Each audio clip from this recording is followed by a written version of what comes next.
Good morning, dear students. I'm Vatsala here. How are you all doing? I miss your sweet, sweet smiles. And of course, your good morning greetings. Well, how do you while away your time at home? Do you read storybooks? Do you play with your siblings? Do you watch cartoons on television? What do you do? Now it's story time.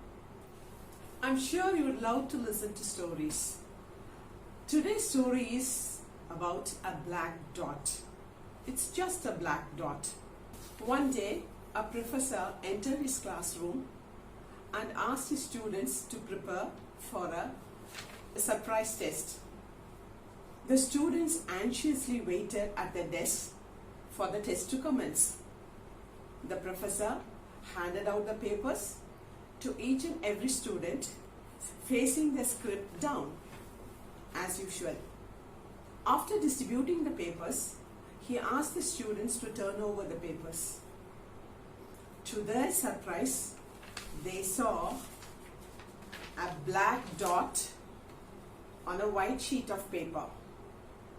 They were really confused and they were baffled. Seeing the expression on the children's faces, the professor said, "I want you to write about what you see there."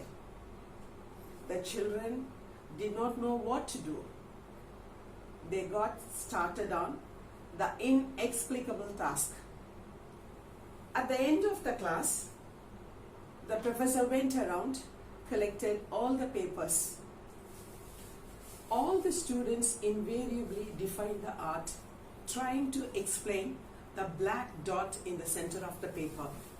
Then the professor started to explain, "I'm not going to grade you on this. I wanted you to think about something about the white sheet of paper, and nobody had written anything about it. You all focused on the black dot, what you saw on the piece of paper." The professor expressed, everyone focused on the black dot. The same thing happens in our lives.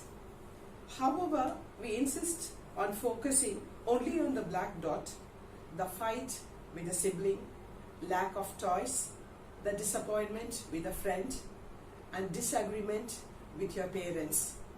We always see only the black dots in our lives. When compared to everything in our lives, black dot is nothing. We always focus on it. These black dots pollute our minds.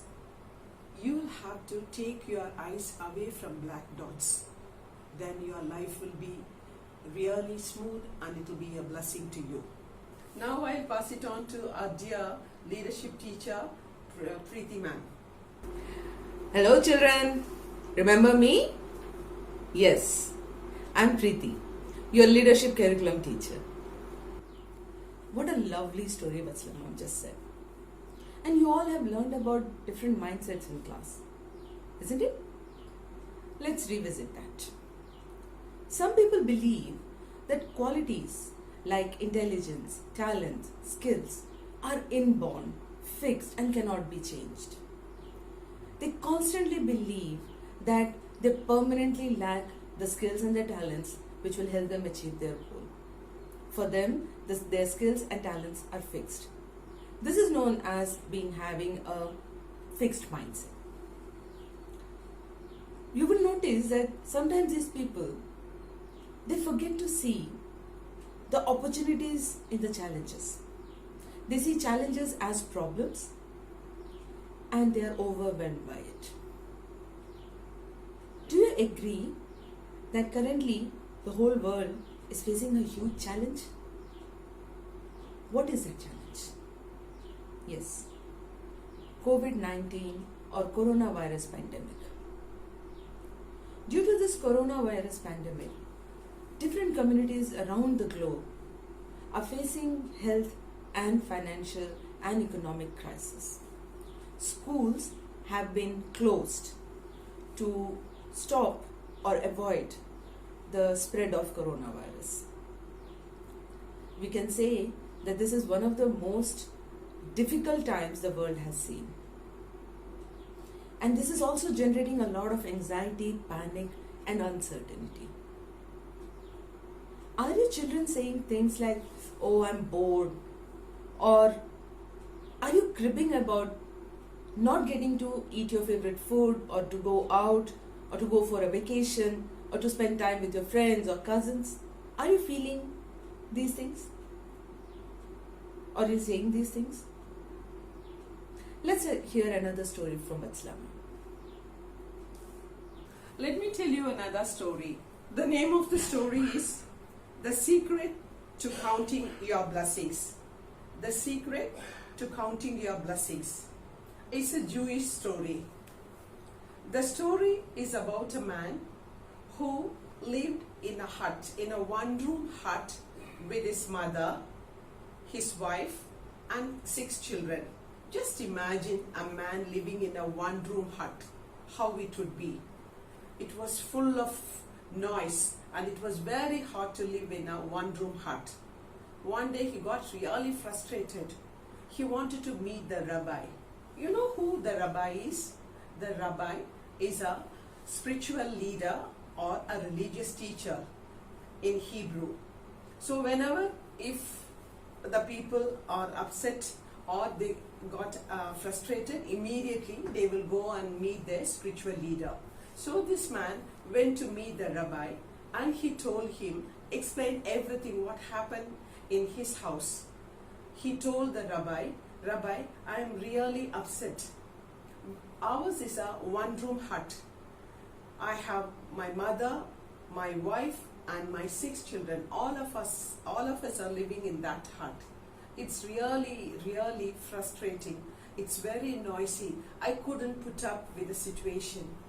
The rabbi asked him, "Do you have a chicken at home?" "Of course, I do have a chicken," said the man. "Do one thing. Go back home and get the chicken inside your house."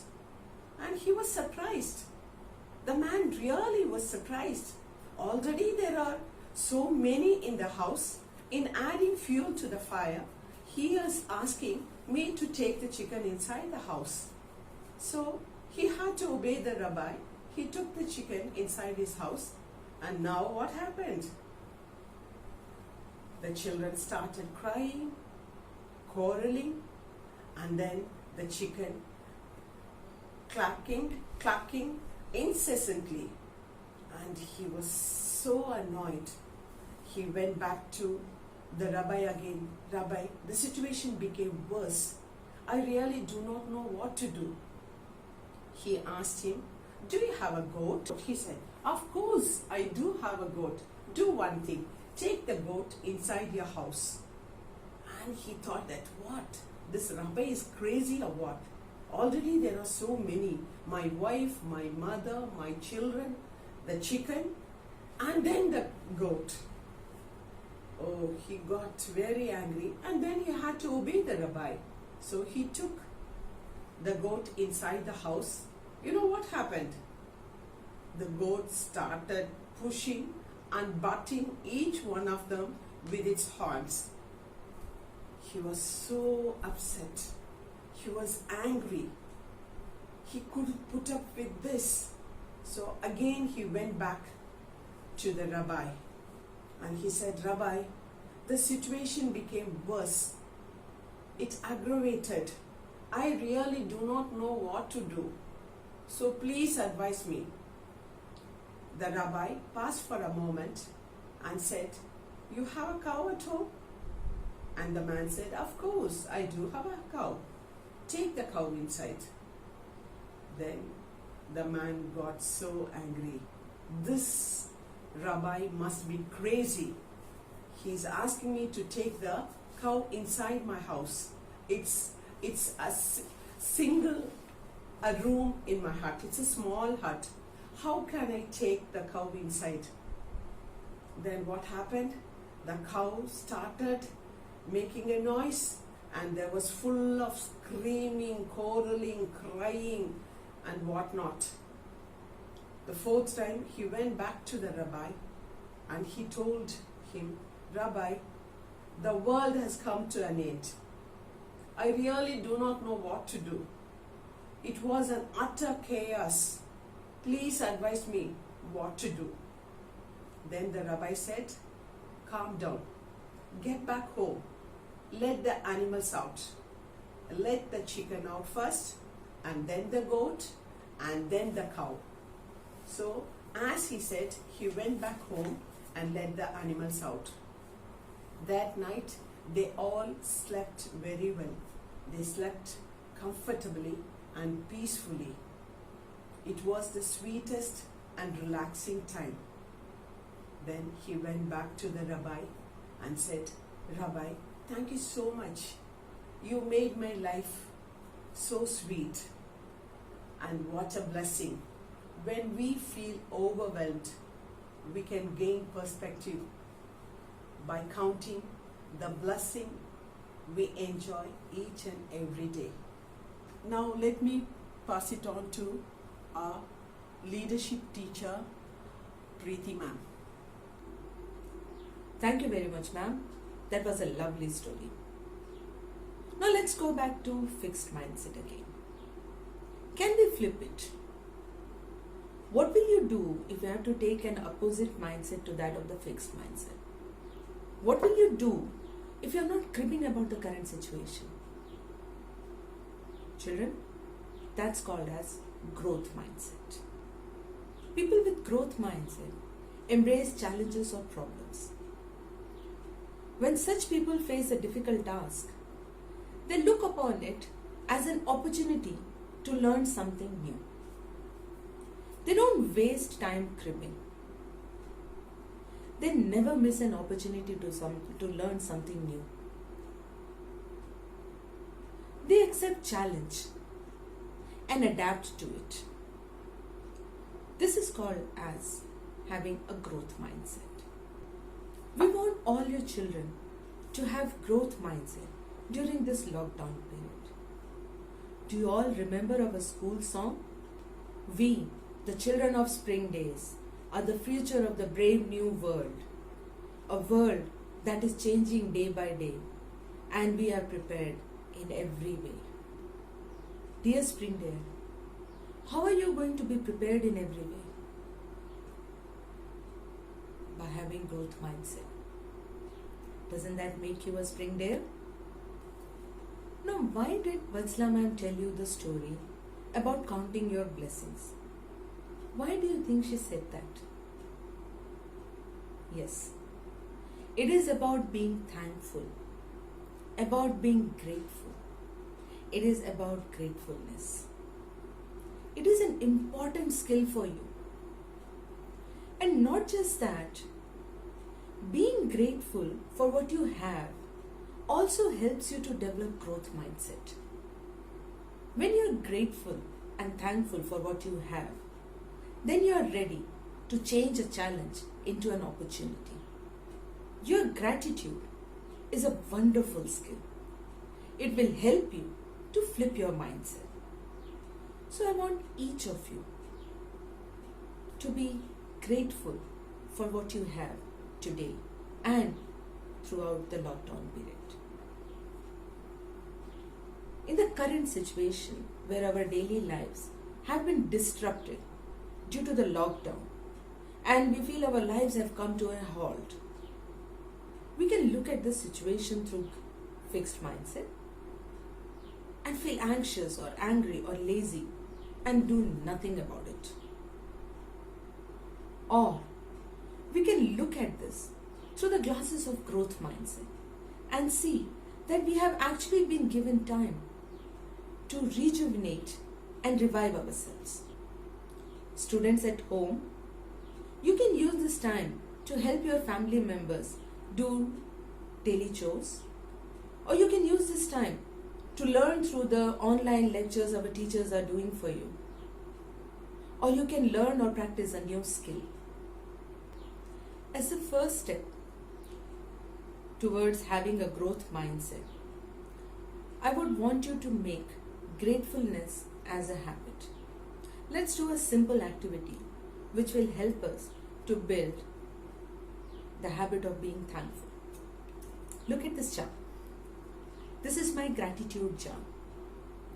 What I do is, every day after lunch, I write down one thing that I'm grateful for today and put it in this jar. The next day when I wake up, I read that to recollect it. Students, you all can also make a gratitude jar for yourselves.